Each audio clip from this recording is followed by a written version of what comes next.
Hello, ladies and gentlemen, and welcome to another edition of Folklaw. This is the program that brings the arts, culture, civic affairs, and of course the law to everyday people here in the San Francisco Bay Area and throughout the nation. I'm your host, Daniel Everett, attorney at law. Ladies and gentlemen, with me this evening, I have the honor and pleasure of having on the program Trish Causey.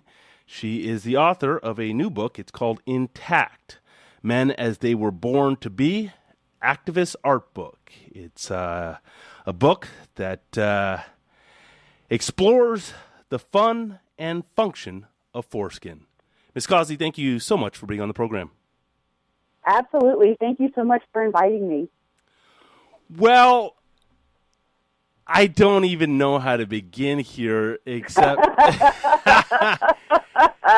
except to say that, you know, this is an issue that's certainly dear to my heart, and it brings up a lot of legal and ethical and all sorts of issues, and certainly men's health issues. And I'm wondering how you yourself, as a woman, as an author, how you got involved in this subject and why it's important to you. Okay, so this show is only an hour, right? So let me see, because I actually go into this a little bit in the book, but most intactivists arrive at intactivists. This is a word. Through a series of milestone events, of awareness, awakening, just different events in their life, and that certainly is been experienced. I started out as a human rights activist when I was 13. I was, unfortunately, I was in Catholic school, and my best friend was a Jewish girl, and she was tormented every single day for being Jewish. She would get taunts like, you know, the Jews killed Jesus, you should die, you should, you know, make up for Jesus' death, that kind of thing. She was German, and so they would make comments like, "Oh, I thought the Nazis killed all the Jews. Looks like they missed one." That's horrible. And it was really horrible. This sounds even worse than a public school. You know, the thing is, I never heard this kind of stuff at a public school, but this was Catholic schools, and this was not the first time. But anyway, and so just seeing that and hearing that on a daily basis, I mean, she was barraged from all sides. And they would make fun of the way she looked, which I didn't understand because she had these gorgeous bright blue eyes like Barbra Streisand. And who wouldn't want beautiful eyes, you know? And so I would go to the teachers. They did nothing. I went to the principal, and he said, "Well, that's just kids being kids. Now run along the class, Miss Causey." And I knew that is not kids being kids. You know, kids being kids is that the kids wanting to play at recess, that's kids being kids. Or, you know, wanting to eat dessert before you're eating veggies, that's kids being kids. Tormenting a person because of how they look, because of their ethnicity, their religious preference, et cetera, that is just wrong. And what I realized is that, although I didn't have the vocabulary for it, certainly, but what I realized is that this school was not creating, you know, the college prep and the future that they touted. What they were creating was the next generation of assholes who were going to go out in the world and subject other people to the same physical, emotional, and psychological abuse that they were doing to my friends. And what they were learning more than anything is that because they had the privilege of being, say, American, or privilege of being Christian, or the privilege of being affluent, that they could do whatever they wanted, and there was no culpability. And that really pissed me off. And so, not knowing what to call it, I became an activist when I was 13. And I had been body shamed, beginning in Catholic schools in 4th grade. So I knew how much that hurt. To just be ridiculed, made fun of, to get in fights on the school grounds because of the way I look, because I'm fair. I'm a ginger. I'm fair skinned, freckled.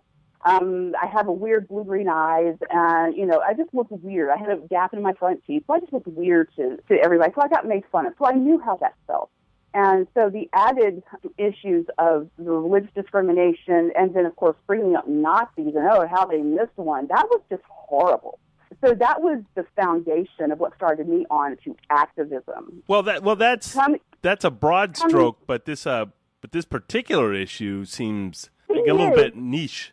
The thing is, though, is that this issue of intactivism deals with body image. It deals with natural function of normal body parts, and then we cannot gloss over the Jewish aspect of how intactivism has to face the realities of religion and religious customs and that kind of thing. So for me, as a feminist, body autonomy is paramount. I have to be able to choose what I think is best for my body. The government doesn't get to tell me that I can't take birth control. The government can't tell me what I can and can't do or when I become a mother. So body autonomy and self-determination are incredibly important to me as a human rights activist and specifically as a feminist. So my intactivism is actually an offshoot of and very informed by my feminism and my human rights activism.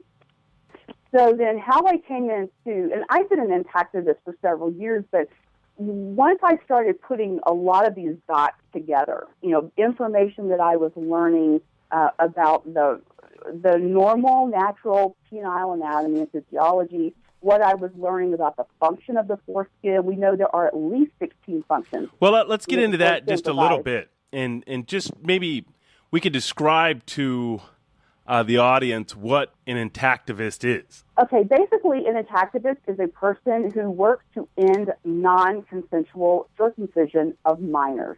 Okay. So essentially what that means is that non-consensual means the person being having the procedure done has not legally consented to this medical procedure. Well, let's break that down a little bit. Hold on just a second. That's a quagmire of ethics right there and legality. Oh, I'm sure it is, but just to shed a little bit more light upon it, if we could sort of break down when this usually occurs, the circumcision. Well, the circumcision normally occurs. It normally occurs within 24 hours of birth here in the United States, but sometimes it can happen within 2 or 3 hours. I have heard of a number of instances when the circumcision was done while the mom who had a C-section was still knocked out from the drug. Mm-hmm. So mom's not even awake to say, no, I don't want my son circumcised, and they've already done it.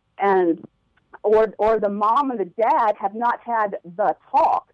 And so when the nurses or the doctor comes to the dad while mom is knocked out, and they say, well, you want to go ahead and do the circumcision now? And dad's like, yeah, I guess, because they haven't talked about it. And talking about consent, I mean, we're talking about an individual who can't even say mama or papa. So, I mean, we're talking about consent of an infant, of a baby, of a toddler. Right.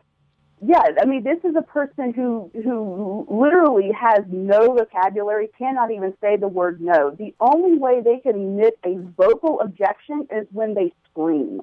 When they're screaming bloody murder after being strapped down to a restraint board, when if they've been given an anesthetic, it likely has not actually deadened anything. What a lot of people don't understand is that the foreskin is attached to the penile glands on purpose. It is actually there to provide a function of protecting the glands from the acidic nature of urine. And so the foreskin is attached to the baby's gland's penis, much like your fingernail is attached to your fingertip.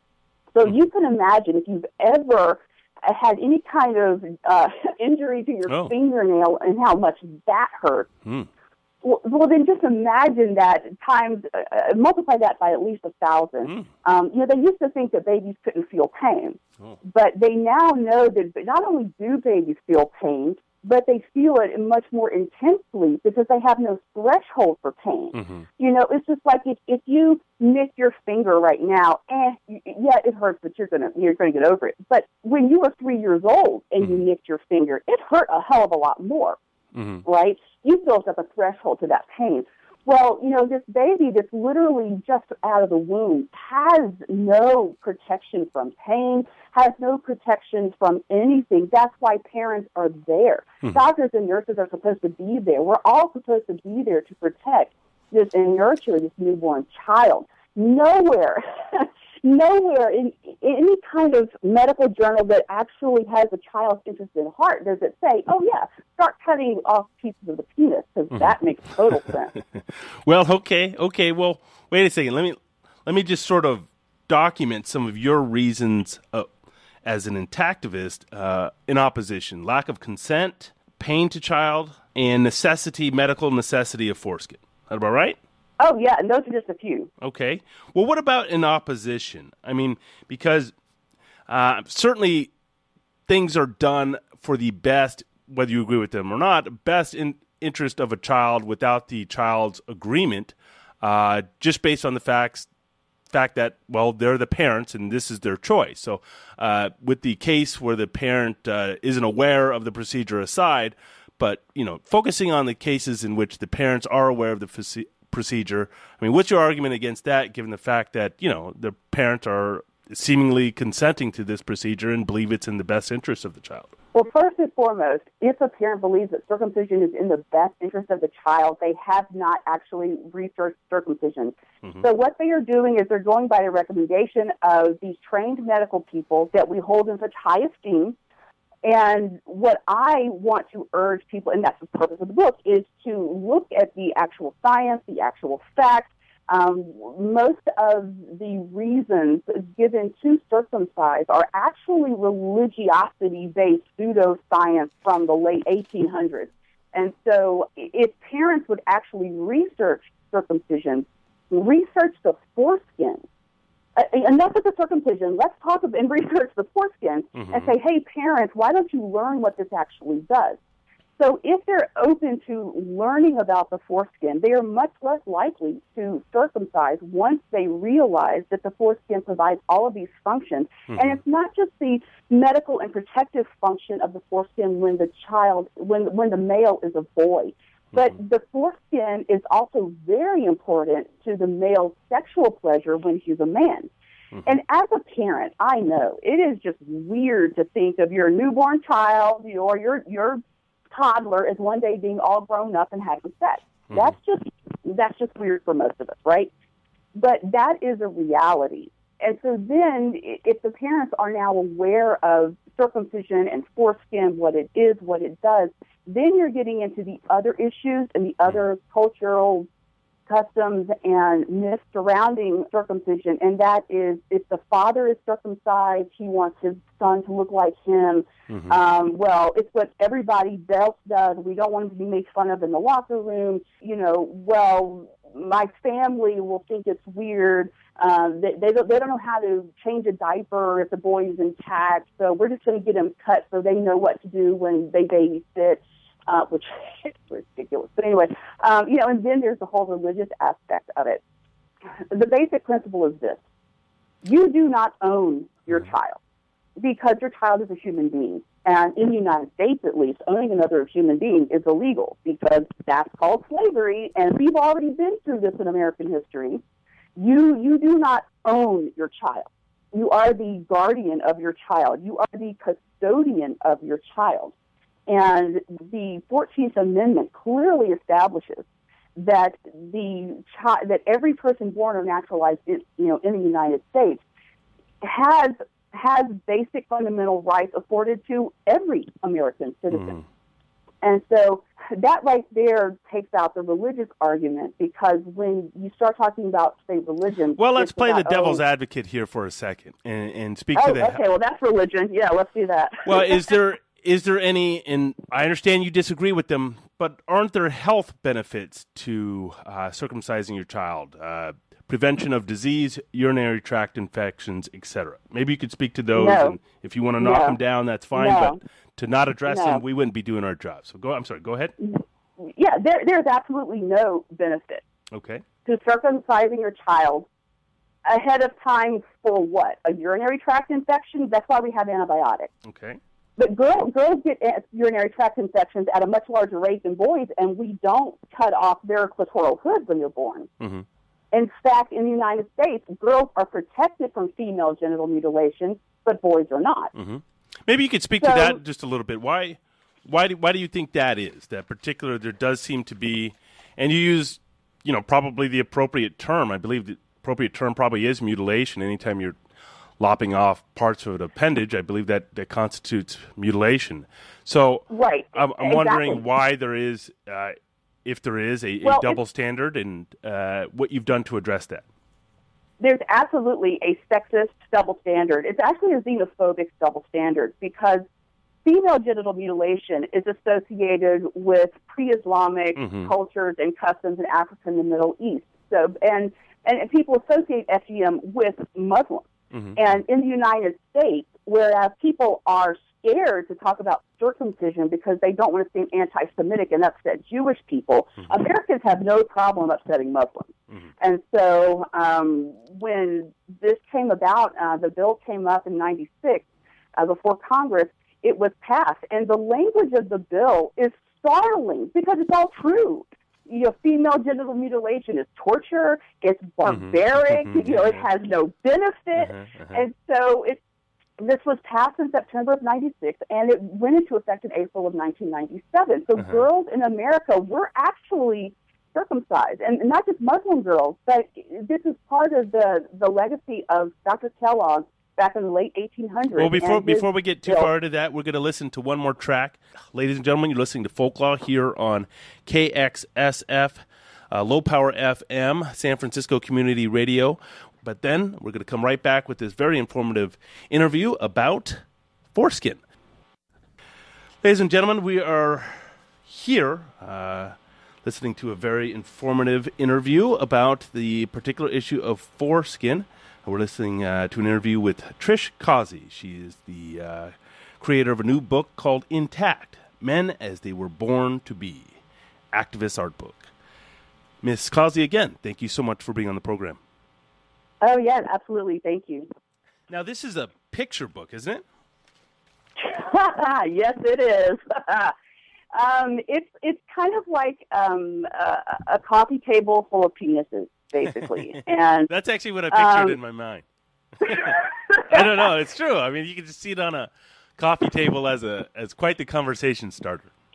Yeah, when the in-laws come over, just, show this. It's like, look what I got. It's fabulous.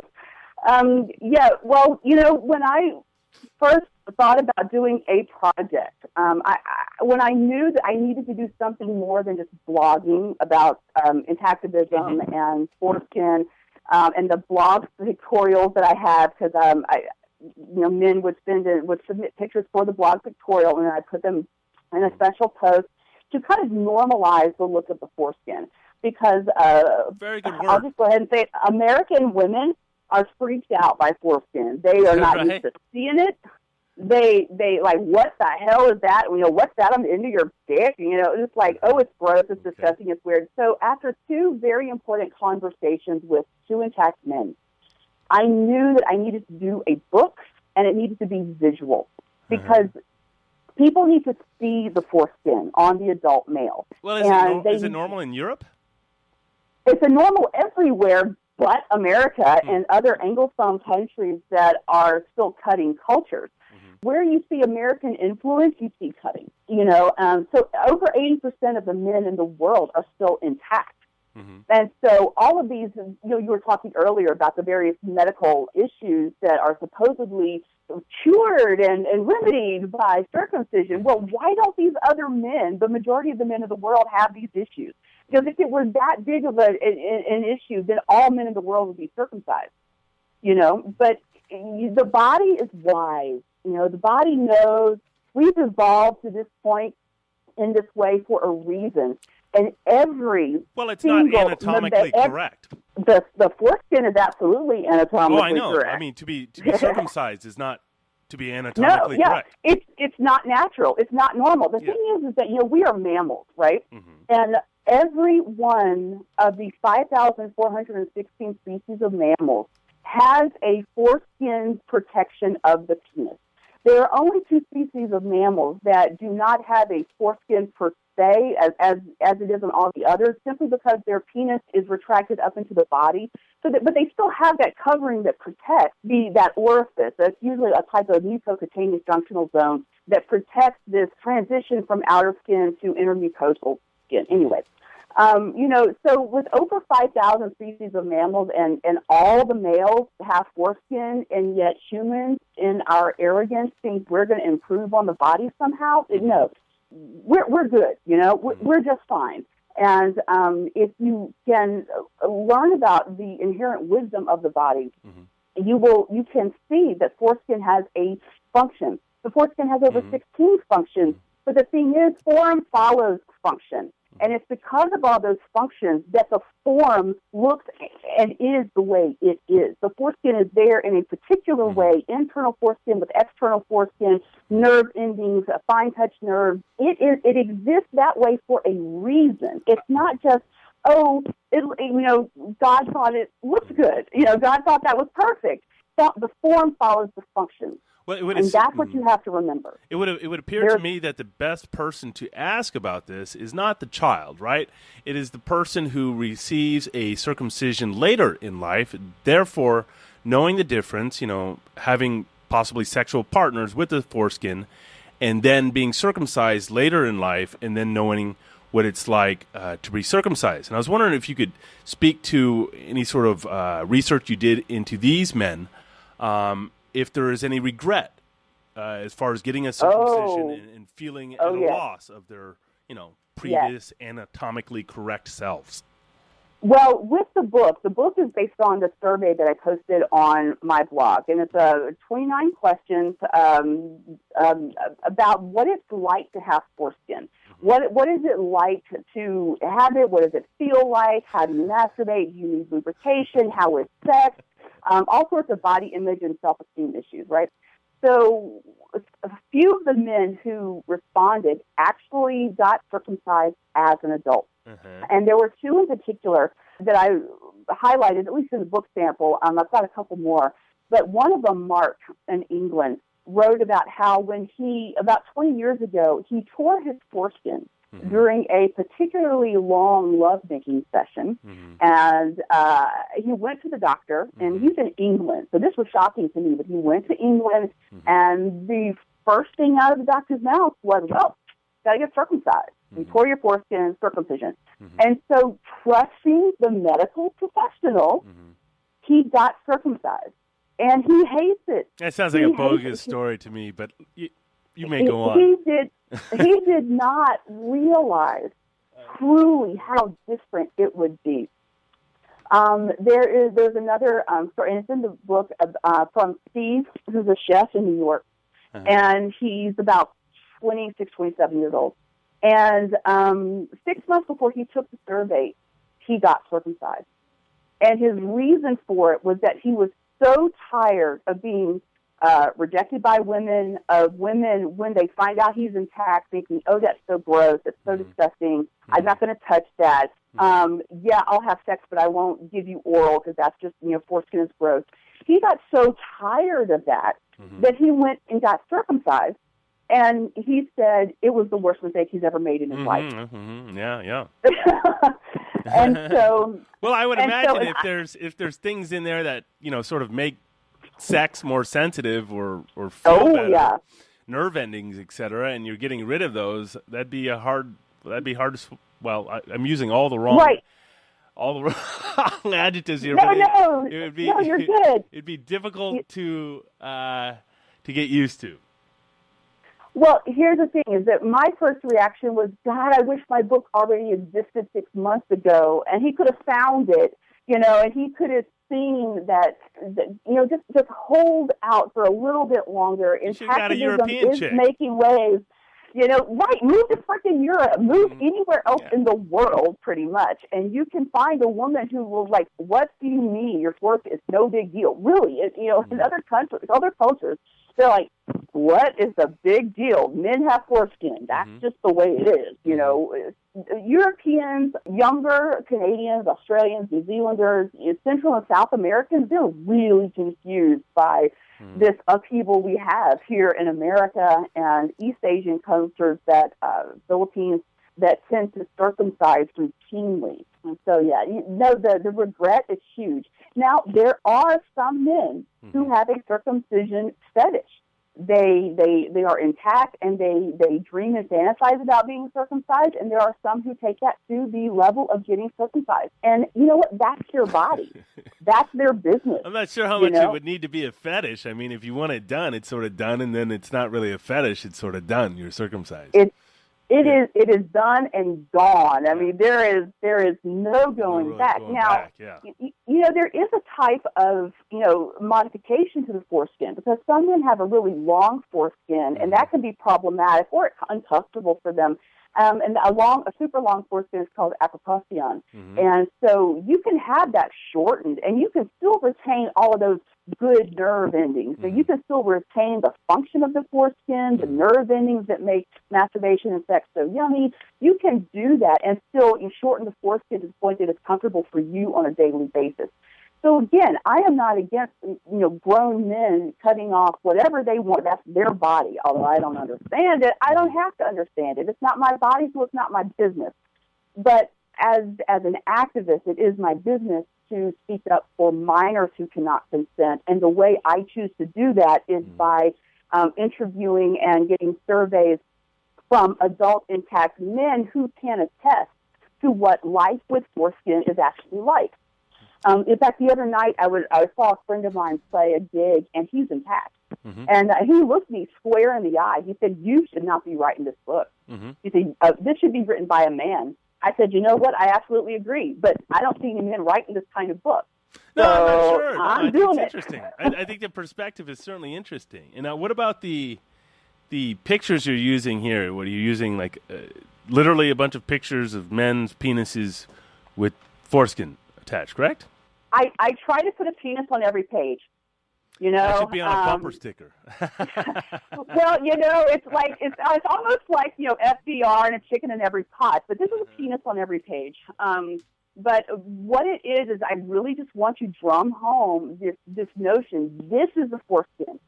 See it and look at it. These are up close and personal pictures of the foreskin. These are photos that either I've taken or that have been submitted. I am very grateful to the photographers here in the United States and Canada and I think England. you really artsy this thing up, but isn't that traditionally called, and I'm sorry because I know this is a family show, but we'll call it a Richard pic, or commonly known as a dick pic? No, it's not a dick pic because these are not unsolicited and because these are beautiful. Okay. Dick pics are ugly because men usually take them when you're sitting on the toilet, and that's disgusting. I don't know how that would come up, but all right. I'm gonna see. That's why a woman's perspective, because I have no idea. No, I just dick pics are gross. Okay. But these artistic nudes, which were submitted after being asked for them, and they are beautifully done. Okay. In fact, I'm about to do a video on 5 tips for how to take a dick pic a women actually want to see. I'm going to do that on my interesting. YouTube. You'd probably get a lot of play with it. You got a real sort of niche going here. I do. And the thing is that I love men. I do. I truly love men. I love the penis. I am fascinated by just the engineering, this anatomical, physiological engineering that we cannot replicate. Like, we could not replicate this in robotics, we try, but you cannot replicate everything that happens in the penis when it goes from flaccid to fully erect. And it's just phenomenal to me. So that's like a transformer. Exactly. That's my starting point, is that I love men. I am a feminist who loves men. I'm a feminist who loves the penis. And so because I am so active in my activism for my own body autonomy and my own right to sexual pleasure and my own right to just be happy, that also greatly informs my intactivism. So when you asked earlier about how I came to intactivism specifically, or this book, is that I am one of those women who has endured painful sex with circumcised partners, to the point that I just have to say no, I can't do that. Because I think it is appropriate to get into to why that is, because isn't it? There's a reason. There's a specific reason. Yes. Because these are two sides, to the same coin. I mean, So there's a specific reason why the uncircumcised man, the flow into the vagina is just more, I guess, fluid, if you will, or easier,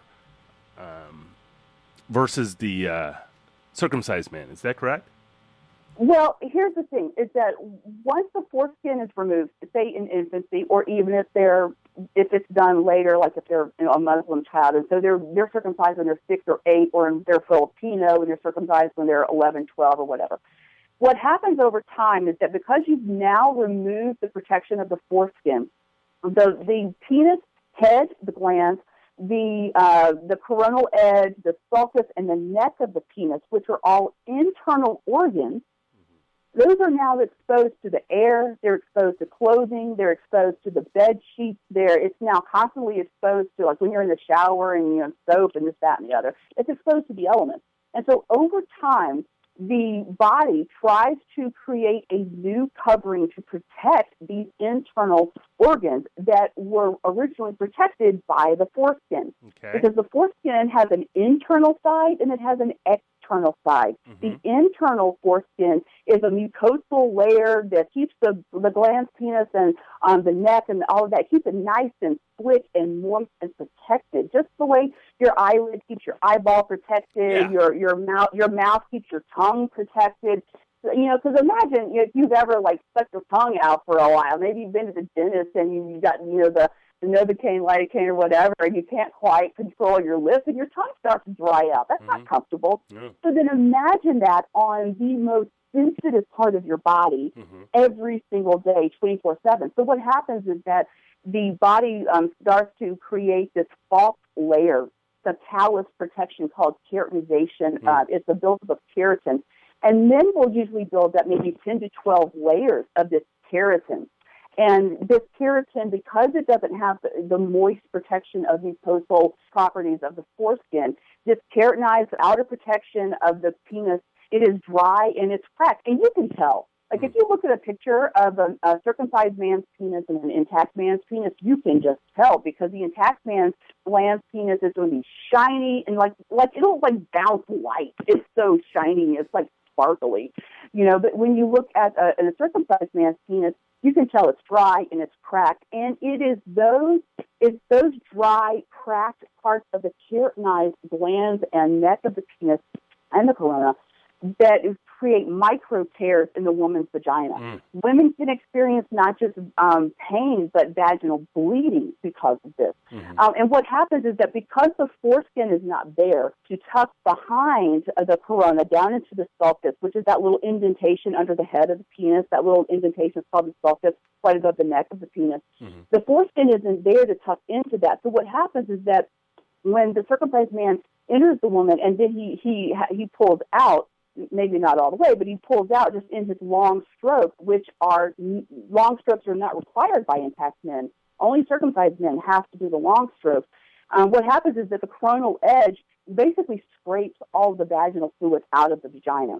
And so then the woman experiences vaginal dryness. So then what happens is that sex is painful or sex is dry. And what happens is that they say, oh, well, we need to go to a therapist, we need to go see her. Or they call into a TV show, sex is painful, we have to use a lot of lube. And what happens is that the onus of sexual pleasure for both partners falls on the woman. The woman needs to dress sexy to get her man, hot and horny, and then the woman needs to use lube, and the woman needs to use all these products, and the woman needs to lap dance and strip pole dance or whatever, and so no one wants to talk about that the reason why there is so much sexual dysfunction, that 75% of American women have never orgasmed during penetrative sex without clitoral stimulation, is because 77% of the men in this country are circumcised. I see a correlation between those two numbers. Well, you think women around the world and other places are orgasming at a greater frequency than women in the United States? Yeah, and guess what? So are the men. Multiple orgasms are insanely common with intact men because they can orgasm with just their foreskin over the glands. Intact men can have multiple orgasms All right. because of just rubbing the moving the skin up and down over across the coronal glands, because it's stimulating the frenulum, it's stimulating the ridge band. They don't even need an erection to have lots and lots of fun and lots of orgasms. I assure you it helps.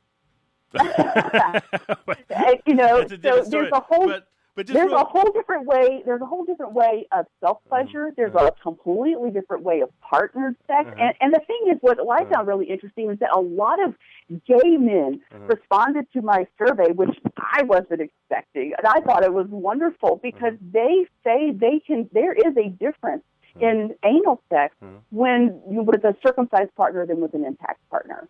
And so it's removing the foreskin affects men and women. You know, regardless of whether you're doing a hand job, oral sex, penetrative sex. You know, one of the O'Hara studies that were done, I think in the mid-2000s, 2005, something like that, they showed that intact sex is better because the women were able to achieve orgasm without manual stimulation. That means without stimulating the clitoris. Well, I'm pretty sure I know what it means. It's touch and go there on bad days, but just real quick. Your listeners may not understand. This is true. This is an informative show. I do want to get into one other issue. We're running about 4 minutes here. But one of the goals I like what you're doing as far as getting folks used to a representation of the other, of the uncircumcised male, foreskin intact, however you want to say that. But it would seem to me that you sort of touch on this in that, I know that you're aware of bullying in school because of being uncircumcised, sort of the cover-up of being uncircumcised. But I was wondering if you could also get into the fact that if you're thinking about common depictions, other than your book, I don't know whether it's Playgirl or I guess mostly I'm thinking of, I'm not sure how else to use this word, but a dildo that is commonly used to depict a male's penis organ.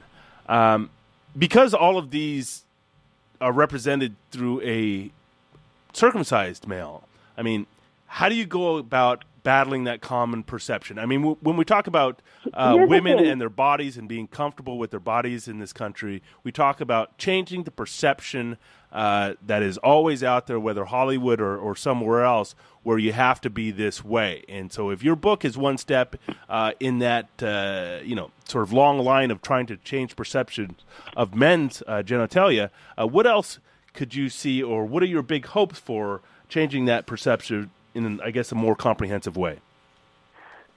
Well, what you talked about a second ago, I just did a video on, I didn't realize this was a family show. I'm sorry, but I just did a video. Yes, you did. You said it anyways, but go ahead. We got 2 minutes. I just did a video on how I masturbate because I get this question all the time. And in this, I actually make the point that most dildos, especially the penis-shaped dildos, are actually molded off of intact men. And in fact, if you look at condoms, a lot of condoms boast their ridged condoms give her more pleasure. Well, you know why? Mm-hmm. It's because it's trying to mimic the ridges of the internal foreskin.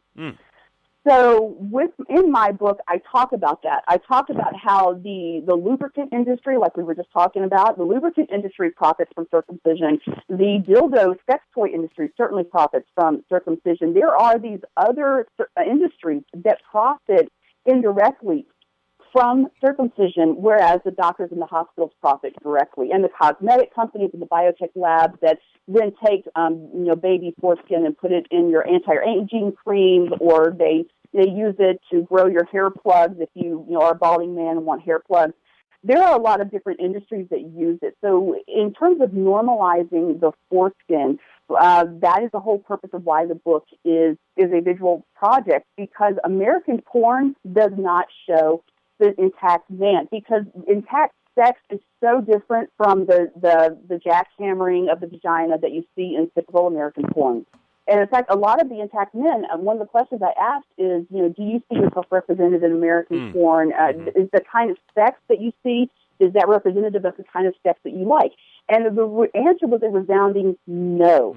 They overwhelmingly prefer slow, sensuous sex, sex that focuses on a connection. Well, maybe they're able to feel it better. Now they can feel more. That's exactly right. Is that they have a better connection to what the woman is feeling because they have all of these fine nerve endings in their foreskin that can feel what's happening in the vagina.